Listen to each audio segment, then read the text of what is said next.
Tuesday's tip. Ty's Tuesday tip. It's a public holiday, that's why I don't know what day of the week it is.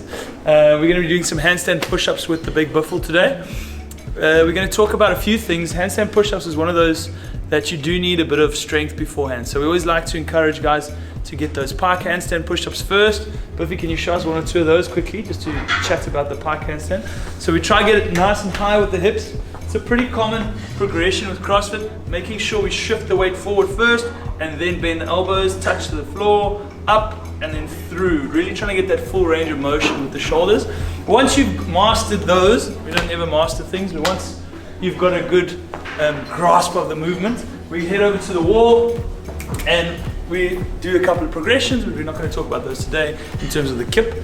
Once you have those kipping handstand progressions down, you're going to attempt a couple of these bad boys. Buffy will just show us a couple, maybe 3. Yeah, kipping. It's nice to get the strict ones first too, obviously. And you'll notice there's a little pause at the bottom. That's cool, thanks Buff. Beautiful demo as always. There's a little pause as his head hits the floor. He's just making sure he's keeping tension through the stomach. So one of the concepts we talk about a lot in CrossFit is keeping the distance between sort of your belly button and the bottom of your sternum the same in all the movements you do. So when he's at the bottom of the handstand push-up, he doesn't collapse into this sort of rounded position, because it's much harder to get into a nice active position again. Maybe if you can go to the side, Joshy, and just show us when you kick up, please, Buff.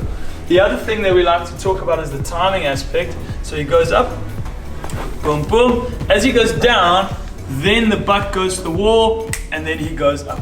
Okay, hips, arms almost happen at the same time, instantaneously. As the hips pop, the arms work. He doesn't get that hip and then strict movement afterwards. It's a very fluid motion up to the top of the wall. You didn't think you'd see an upside down buffalo today, did you? And now you did. Good job. Sometimes you need to be upside down. Sometimes you need to be upside down. Look, we're matching.